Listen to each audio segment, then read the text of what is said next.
Hi, I'm Bud. Welcome to Kimba's Kingdom, the home of everything Kimba the White Lion. On this channel, I'm hoping to connect with fellow Kimba fans like you. So if there's something you'd like to see more of, or less of, let me know in the comments. I want to make the best videos I can for you guys. Hi everyone. So as you probably guessed from the title, I recently ran a stall to promote my channel at the Supanova convention in Sydney. It was a pretty awesome experience. There were lots of cosplayers with amazing costumes, all kinds of cool exhibitors offering everything from weapons to candy, and Elijah Wood was there, who's most famous for Lord of the Rings, but I know him as my boy Spyro from the Legend of Spyro games. I met heaps of awesome people while running the stall. I met someone cosplaying as Hollow from Spice and Wolf, who's one of my favourite anime characters, and they also happen to be a massive Kimba fan, so a shout out to them. I also met someone wearing a Kimba t-shirt, which was pretty crazy. Probably the coolest thing that happened though is one of my subscribers actually came up to get a photo with me. Like, there's all this amazing stuff at the convention and they wanted a photo with me, the nerdy lion person from the internet. So a big thank you to them for their support. Thanks for watching my videos and for being a fan. And a big thank you to everyone who came up to my stall throughout Supanova. You're all awesome. Thanks for checking out the channel and I hope you enjoy it. Also a huge thank you to my dad and my uncle who gave up their weekend to help me set up, run and pack up the stall. I'm pretty lucky to have such a cool family. As you probably guessed from the title though, I did encounter some difficulties at the convention. So I figured this was a good opportunity to bring up a topic I've been putting off talking about for a while. I've been diagnosed with Aspergers and Misophonia, two conditions that affect every aspect of my life. So I'm going to talk about what it's like to go to a big public event like Supanova as a neurodivergent person, in the hopes that this video will help event planners, managers at workplaces, or anyone else in a position of power over someone with Aspergers or Misophonia to understand how to help minimize the distress we feel and help us perform at our best. Or at least, I hope this video will help others in the same situation feel less alone. Before I start though, I just want to make it clear that I'm not complaining about Supanova. I thought it was an absolutely amazing experience. All the staff were really friendly, the other exhibitors and all the guests were really cool, and I'm really grateful for the experience. I'm just sharing the difficulties I had as a learning experience. But Supanova was good overall, so I'm not complaining about it, don't worry. So first, Asperger's. I don't really know if condition is the right word to use for Asperger's because it implies that it's something negative, and that's not really true. Asperger's can be a great thing. It can increase your ability to remember facts for exams, it can make you more creative, constantly bubbling with ideas, and it can spark this burning passion inside you for one or more special interests, which can become a most enjoyable hobby or an invaluable asset to your employer. So it can be a good thing. But I'd be lying if I said it wasn't also a struggle. Everyone with Asperger's or another autism spectrum disorder has their own unique experience, so I can't speak for everyone.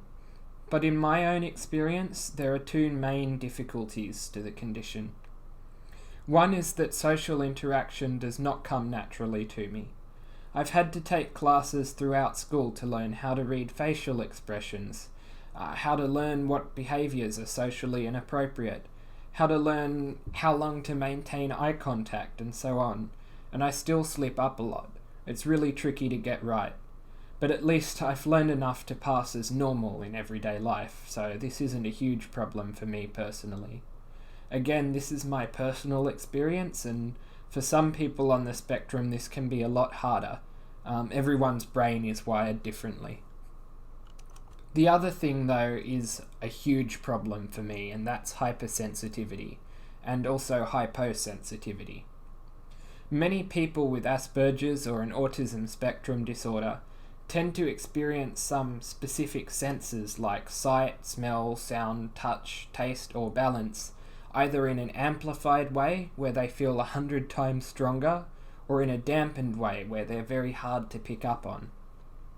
What senses are affected, to what degree they're affected, and whether they're amplified or dampened varies from person to person. For me, smell, touch, and taste are all amplified. I'm hypersensitive to all of them, and this is a big problem in day-to-day life because, I'm not exaggerating when I say this, strong smells have a similar effect on me to physical pain. I experience an extremely physically unpleasant sensation in my nose and mouth and an overwhelming desire to escape when I smell a strong perfume or deodorant or similar scent.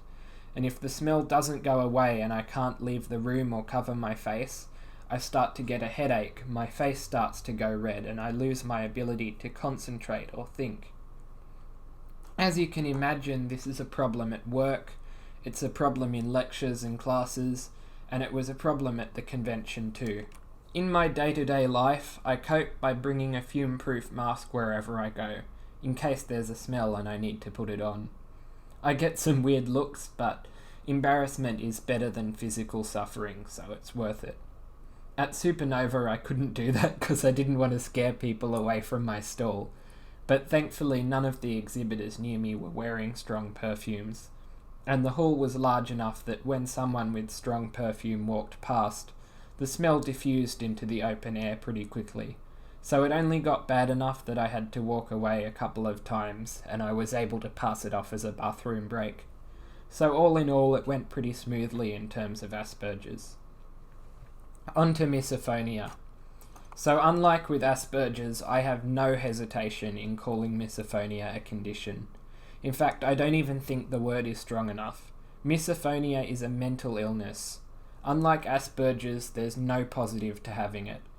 And also, unlike Aspergers, misophonia isn't something you're born with, it develops later in life, though once it starts it does seem to be lifelong, at least as far as we know. So what is misophonia? Basically, it's where you have an intense emotional reaction of disgust, anger, rage, and distress all mixed together when you hear certain specific sounds. The sounds vary a little bit from person to person, but for most people with misophonia, including me, noises like coughing, throat clearing, sniffing, whispering, chewing, fingernail tapping, typing, and other quiet, repetitive noises tend to cause this reaction.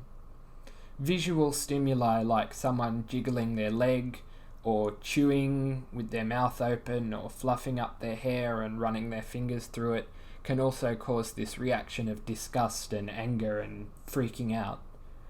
Typically, the reaction builds up over time. You can cope when someone coughs the first time just like a normal person would. By about the 10th cough, your heart rate starts to go up, your palms start to get sweaty, you start to get fidgety and irritable. By about the 30th cough, you start mimicking the noises in anger. You punch the table or swear under your breath in distress.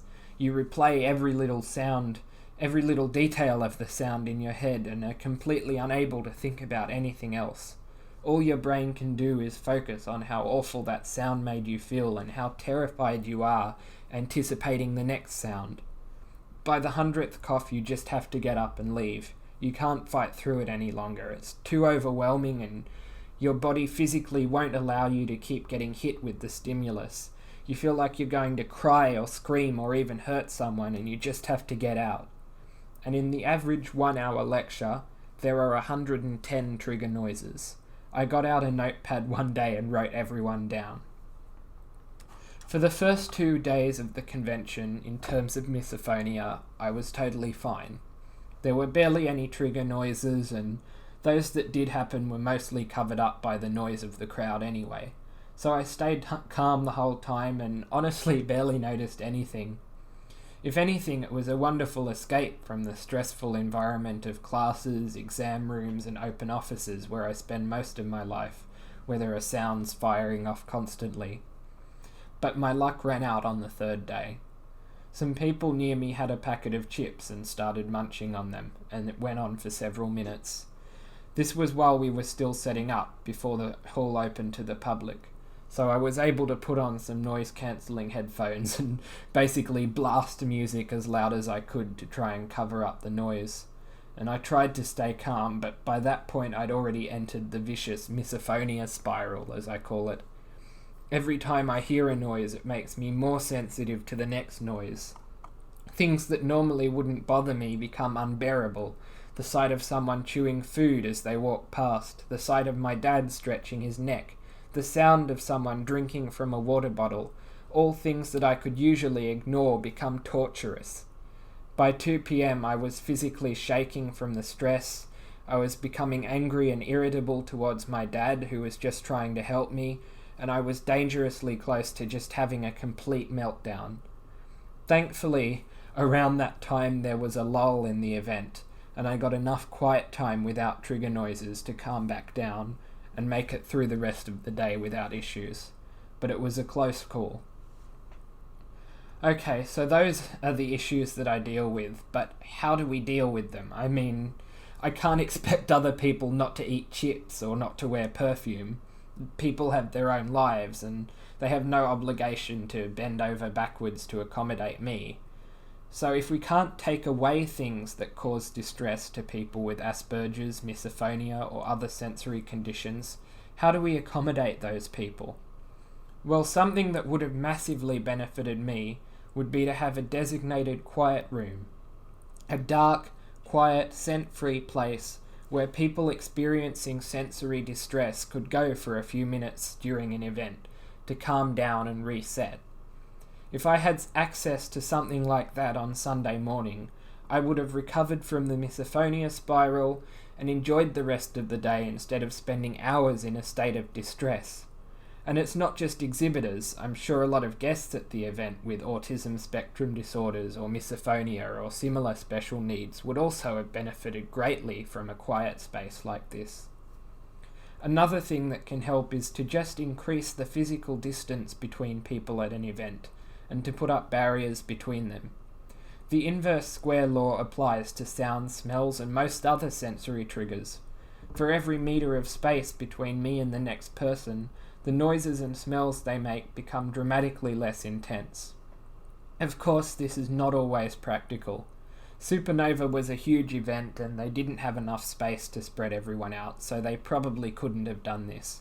But this is something that can be done in office and classroom environments, having 1 or 2 desks that are positioned some distance away from anyone else, and setting them aside for employees or students with sensory sensitivities can make a huge difference in our lives.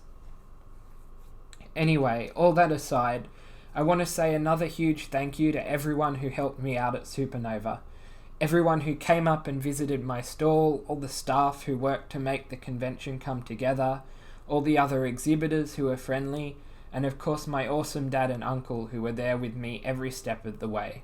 Thank you to all of you, and thank you to everyone who's watching this video for supporting this channel.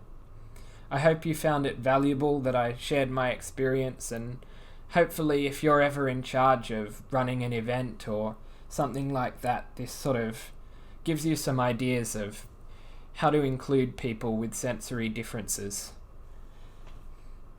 That's all for now, fellow animals. If you enjoyed this video and you'd like to see more, hit the subscribe button and the bell icon so you won't miss a thing. If there's something Kimba related you'd like to see a video about, leave a comment. I'd love to hear your suggestions. I might look ferocious, but I don't bite, promise.